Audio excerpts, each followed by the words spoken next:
नमस्कार मित्रांनो, शुभविवाह मालिकेच्या आजच्या भागामध्ये भूमी आणि आकाश दोघंजणही निघालेले असतात.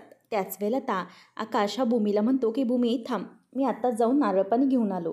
म्हणून आता आकाश गाडीच्या बाहेर उतरतो आणि तो नारळ पाणी घेण्यासाठी जातो. भूमी गाडीमध्येच बसलेली असताना आकाश त्या गाडीजवळ येतो आणि म्हणतो की मला एक नारळ पाणी द्या.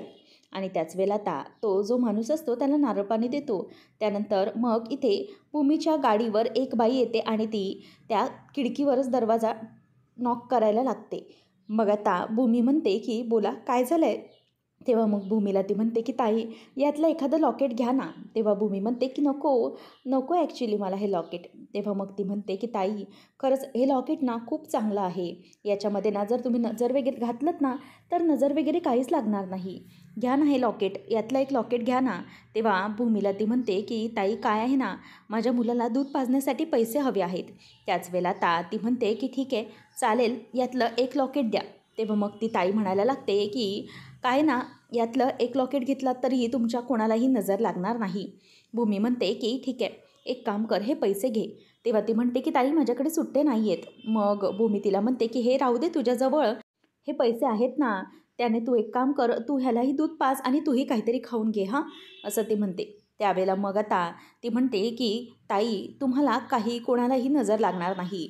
आमच्या मुलाचा आणि आईचा आशीर्वाद तुमच्या मागे नेहमीशी राहील. असं म्हणून आता ती तिला एक आशीर्वाद देते आणि भूमी देखील थँक्यू असं तिला म्हणते आणि मग ती बाई तिथून निघून जाते. त्याच वेळेला आता आकाश हा तिथे आलेला असतो आणि आकाश आल्याबरोबर भूमीला म्हणतो की भूमी अगं हे घे नारळ पाणी. आणि तिच्या हातामध्ये आता एक लॉकेट असतं. आकाश म्हणतो की भूमी हे लॉकेट हे कसलं आहे. तेव्हा भूमी म्हणते की अरे हे ना लॉकेट खूप छान आहे, याने म्हणे कोणालाही नजर वगैरे लागत नाही.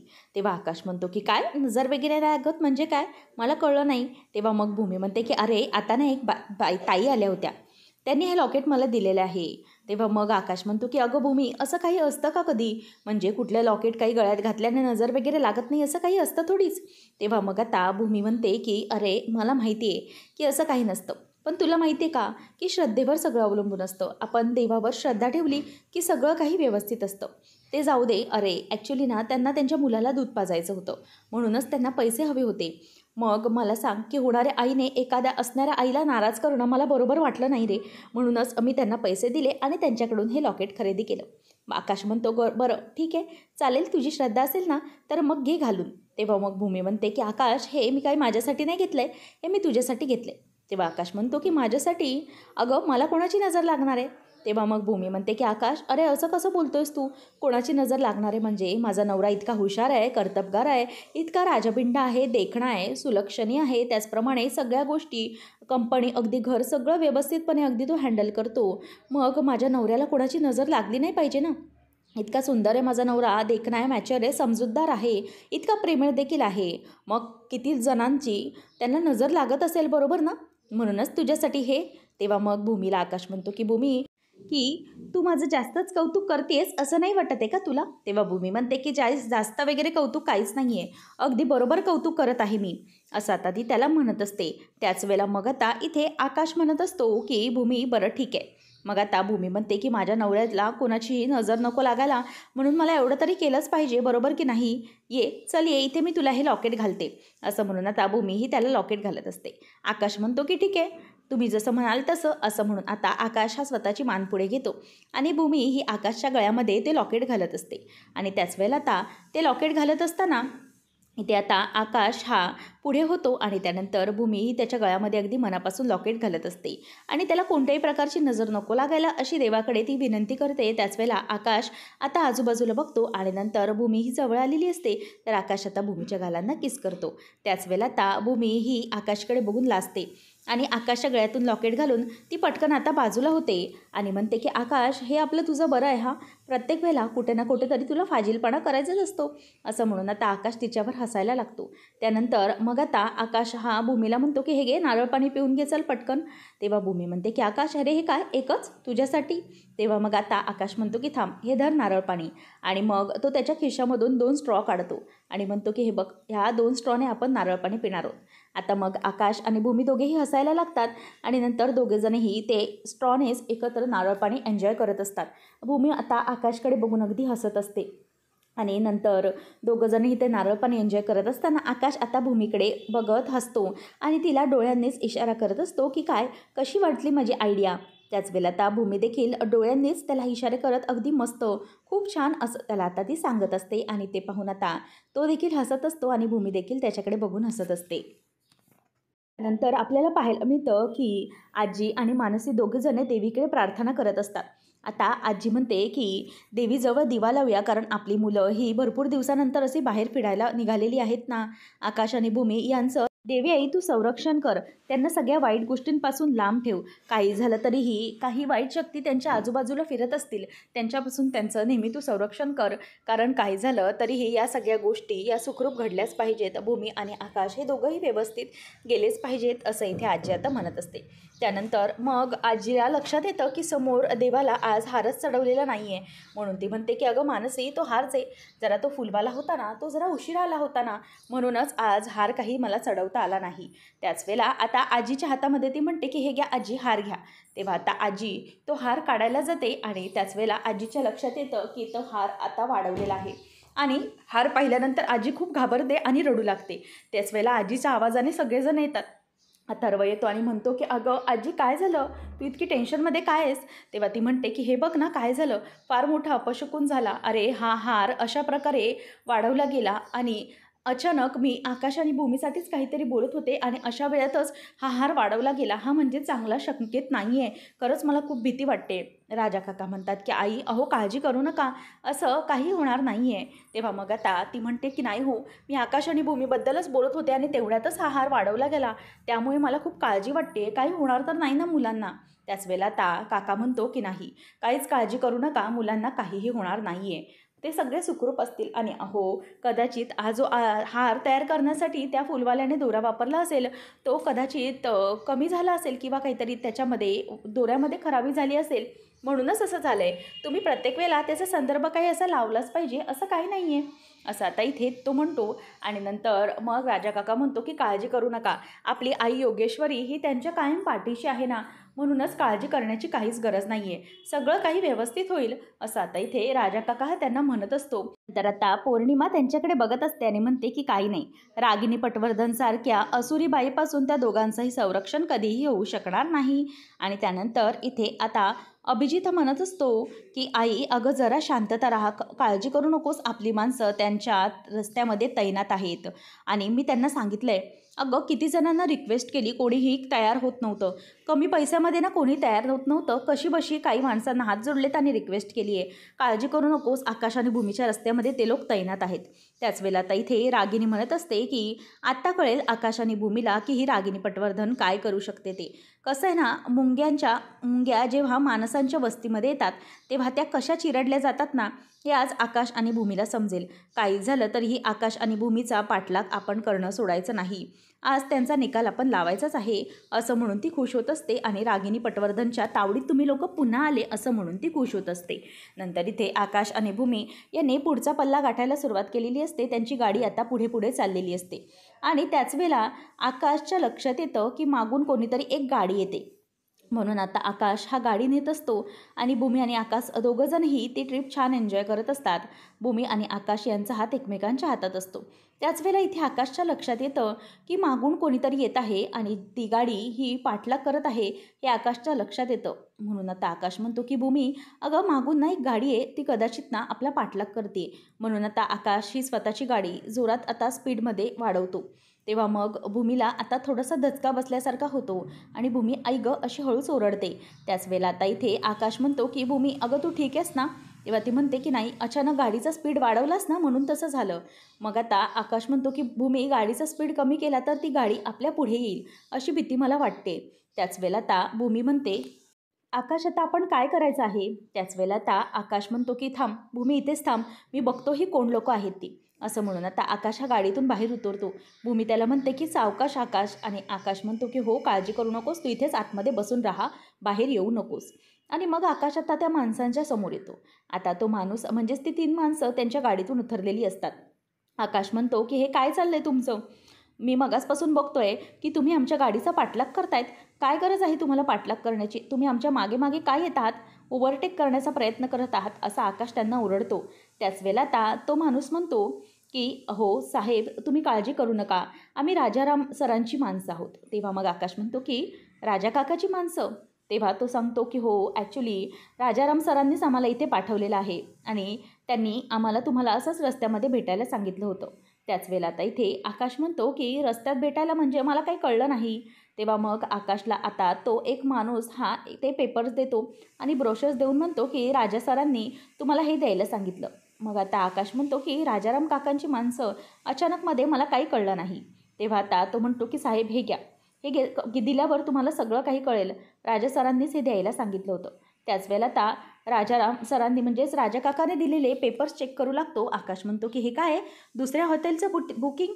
परंतु राजा काकाने तर एका हॉटेलचं बुकिंग केलं होतं, मग आता दुसऱ्या हॉटेलचं बुकिंग हे नेमकं काय आहे? असं म्हणून आता राजा काकाच्या बाबतीत त्याला जरा संशय यायला लागतो. तो म्हणतो की हे सगळं काय? तितक्यातच आता राजाराम काकाचा फोन येतो आणि फोन आल्यामुळे आकाश म्हणतो की 1 मिनिट हा, मी जरा बघतो, मला राजा काकाचाच फोन आला आहे. असं म्हणून आता आकाश हा तिथून बाजूला निघून जातो आणि भूमीजवळ जातो. आणि मग राजा काकाचा फोन आल्यामुळे आकाश भूमीच्या बाजूला जाऊन तिथे उभा राहतो आणि काकाचा फोन उचलतो आणि म्हणतो, त्या माणसांना म्हणतो की 1 मिनिट तुम्ही जरा इथेच उभे राहा. आणि आकाश म्हणतो की अरे राजा काका, हे सगळं काय आहे? म्हणजे तू हे सगळे असं माणसं येणं आणि मला दुसरं हॉटेलचं काहीतरी बुकिंग देणं, हे नेमकं काय सगळं? त्यावेळेला आता राजा काका तिकडून म्हणतो की हो अरे आकाश, मीच हे सगळं घडवून आणलेलं आहे. मग भूमी म्हणते की आकाश, बोलून घे काकांशी. त्याच वेळेला आता आकाशला ते म्हणतात की हे बघ, तू अजिबात काळजी करू नकोस. आणि नंतर इथे राजा काका आणि बाकीचे सगळे टेन्शनमध्ये आलेले असतात. मानसी म्हणते की मी एक काम करू का, मी ना फोन लावते ताईला, ती सुखरूप आहे का वगैरे सगळं बघावं लागेल ना, मला खूप काळजी वाटते ताईची. तेव्हा काका म्हणतो की अगं मानसी, तुला सांगितलं ना मी, काळजी करण्याची काहीच गरज नाही आहे, अगं इकडे सगळेजण आहोत ना आम्ही. तेव्हा मग आता हे ऐकल्यानंतर आजी म्हणते की परंतु मला सांगा राजाराम, की तुम्हाला इतकी सगळी खात्री कशी आहे की ते दोघंही अगदी व्यवस्थितच असतील? इतकी तुम्हाला कशी काय पक्की खात्री आहे, मला काहीच कळत नाही. तेव्हा राजा काका आता गालातल्या गालात हसायला लागतो आणि म्हणतो की काळजी करू नका, सगळं काही व्यवस्थित होईल. त्यानंतर आता इथे मानसी ही गपचूप उभी असते आणि राजा काका हा आकाशबरोबर आता फोनवर बोलत असतो. आणि आकाश म्हणतो की राजा काका, मला सांग हे सगळं काय आहे, मला कळलं नाही. तू काही माणसं पाठवली आहेस आणि त्यांच्याकडे काहीतरी बुकिंग दिली आहेस म्हणे. तेव्हा मग आकाशला तो म्हणतो की हो आकाश, हे बघ, ती माणसं तुला भेटली ना, आता एक काम कर, त्यांच्याकडून ते ब्रोशर्स घे आणि मी जे तुला काही पत्ता पाठवला ना तिकडे जा. तेव्हा आकाश म्हणतो की पण हे कशासाठी, तू एका हॉटेलची बुकिंग तर ऑलरेडी केली होतीस ना, मग आणखी दुसरं हॉटेल कशाला? तेव्हा मग राजा काका म्हणतो की अरे आकाश, तुला कळत नाही आहे काय ना, मी रागिनी पटवर्धनचा विचार करतोय. अरे रागिनीला कळलं असेल की एव्हाना तू घराच्या बाहेर पडलास, हे तुझ्या सेफ्टीसाठी आहे. कारण जेव्हा तिला कळेल आणि आपल्या घरामध्ये तिचे 2 माणसं राहतात, विश्वासू साथीदार, त्यांनी नक्कीच तिला कळवलं असणार की तुझं हॉटेल कुठलं आहे आणि तुम्ही कुठे जाणार आहात. त्यामुळे त्यांनी नक्कीच काहीतरी प्लॅनिंग करून ठेवलेलं असणार. म्हणूनच मी तुला सांगतोय की हे हॉटेल आहे ना, तिथे जा, म्हणजे तुझ्या जीवाला काहीही धोका नाही. ही माणसं ही सतत काहीतरी सोबत असतीलच, परंतु आता तुला इथून जावं लागेल, तर त्या गोष्टीत काही तुला प्रॉब्लेम नाही आहे, असं आता इथे काका त्याला म्हणतो. तेव्हा मग आता आकाश म्हणतो की काका, काय डोकं चालवलंस तू, थँक्यू व्हेरी मच, खरंच किती विचार करतोस रे तू आमच्या दोघांचा. तेव्हा मग आता राजा काका म्हणतो की काही थँक्यू वगैरे म्हणण्याची गरज नाही आहे. माझ्या बायकोने जे काही पापं केली आहेत ना तुझ्याबद्दलची, त्याबद्दलचं परिमार्जन आहे असं समज, आणि म्हणूनच तू आता या पत्त्यावर जा, मी सांगतो तिथे काहीच प्रॉब्लेम नाही. तेव्हा आता त्या माणसांना तो थँक्यू बोलतो, काकालाही थँक्यू बोलतो आणि ट्रिप एन्जॉय करा असं काका त्यांना सांगतो. आणि नंतर मग आता आकाश हा गाडीमध्ये येऊन बसतो आणि म्हणतो की काय आहे ना राजा काका, कसलं भयंकर डोकं चालवलं आहे त्याने. त्यावेळेला मग आता इथे भूमी म्हणते की हो खरंच खूप छान, खूप काळजी करतात ते आपली. तेव्हा मग आता आकाश म्हणतो की बरं चल, आता आपण निघूया, आता आपल्याला ट्रिपमध्ये कुठल्याही प्रकारचं टेन्शन नाही, सगळं काही व्यवस्थित होईल, कोणी आपल्याला काहीच आता करू शकत नाही. तर इथे अभिजित आणि रागिनी दोघंजणही वाट बघत बसलेले असतात की कधी एकदा फोन येतोय. रागिनी म्हणते की अरे अभिजित, अरे काय झालंय, तुझ्या माणसांना त्या जरा फोन लाव, विचार जरा कुठे आहेत ती, किती उशीर झालाय. तेव्हा तितक्यातच त्या माणसांचा फोन येतो. अभिजित म्हणतो की थांब, आपलं काम झालंय वाटतं. तेव्हा अभिजित फोन उचलतो आणि ती माणसं त्याला बोलतात की अहो साहेब, काय आहे, गेला अर्धा तास आम्ही या रस्त्यावर उभं आहोत, अजून ते लोक कसे आलेले नाहीत. त्याच वेळेला आता इथे अभिजित म्हणतो की अरे अजून आले नाहीत म्हणजे.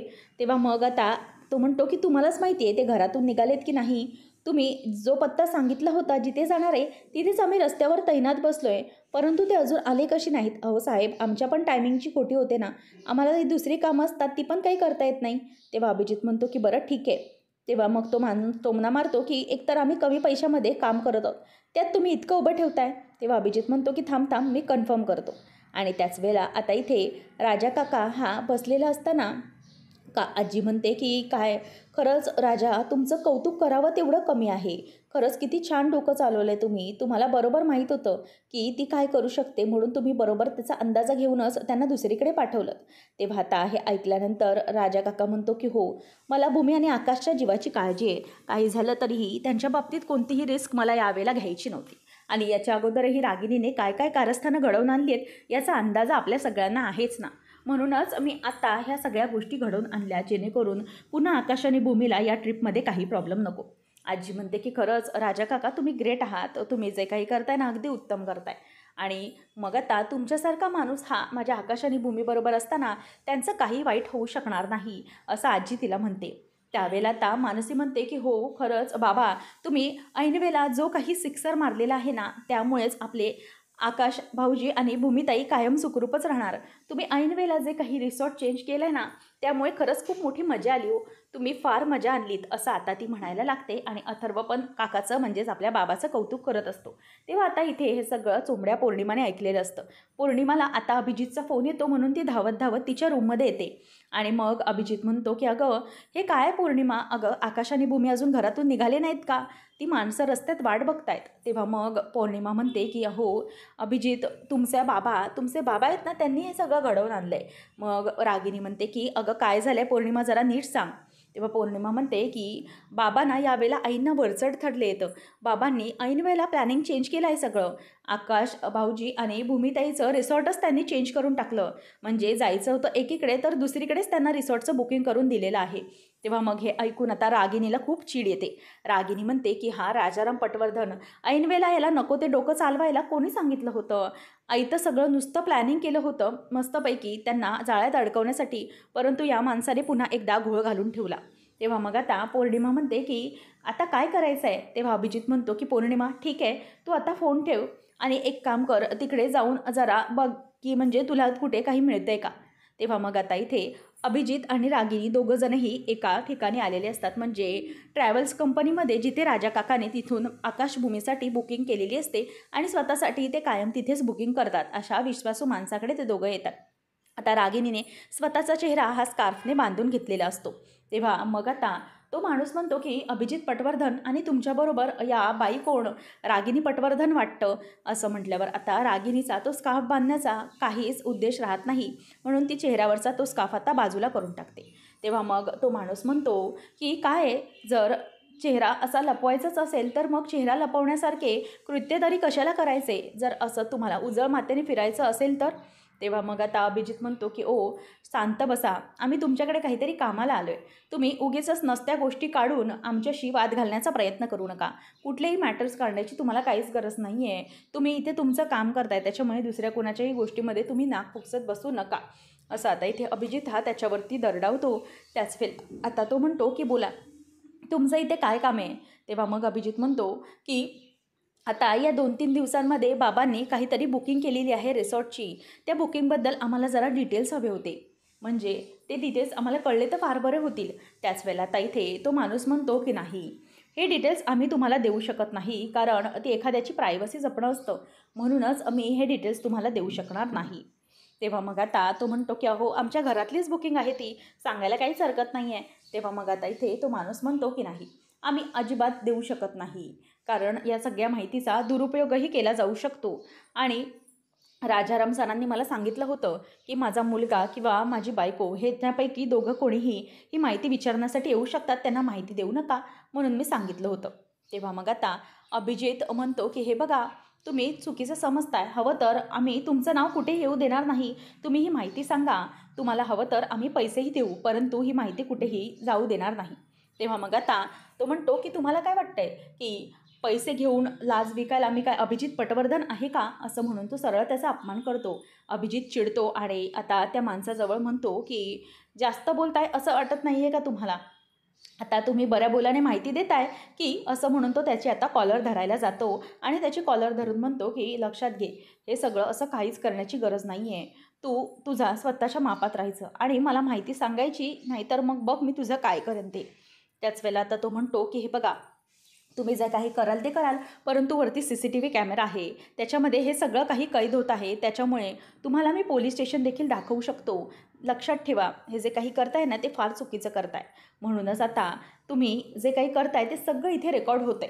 करा तुम्हाला जे काही करायचे ते. असं आता तोही धमकी देतो. म्हणून आता लगेच अभिजित हा घाबरून त्याचे मान सोडतो आणि म्हणतो की तुम्ही आम्हाला माहिती दिलीच पाहिजे. परंतु तो माहिती द्यायला काहीही तयार नसतो आणि याच्यामुळे आता अभिजित आणि रागिनी दोघंजणही गप्प होतात, कारण त्यांच्या हातामध्ये आता काहीही उरलेलं नसतं. शांत राहण्याखेरीज काहीच पर्याय नसतो. तर आता पुढच्या भागामध्ये आपण पाहणार आहोत की इथे अभिजित हा आकाशच्या जीवावर म्हणजेच भूमीच्या जीवावर उठलेला असतो. एक अशी अंडर कन्स्ट्रक्शन बिल्डिंग असते. त्या बिल्डिंगमध्ये अभिजित शिरलेला असतो आणि आकाश आता त्याचा पाठलाग करत असतो आणि आकाश आता त्याला बोलत असतो की अभिजित, तुला लाज कशी नाही वाटली हे सगळं करायला? तू माझ्या भूमीच्या जीवावर कसा उठू शकतोस? असं म्हणून आता आकाश हा त्याचा पाठलाग करतो आणि अभिजित हा पुढे पुढे धावत असतो.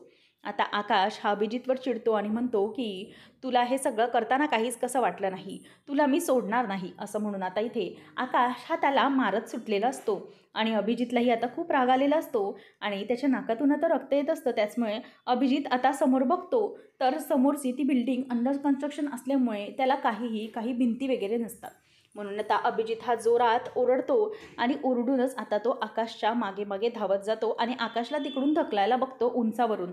त्याच वेळेला आता आकाश हा बाजूला खांब असतो, त्या खांबाला धरतो आणि बाजूला होतो आणि बाजूला झाल्यानंतर आता आकाश हा तिथे सेफ उभा राहतो. परंतु अभिजित आकाशला ढकलायला गेल्यामुळे अभिजित हा वरून खाली कोसळला जातो आणि त्याचा तिथून तोल जातो आणि तो खाली पडतो.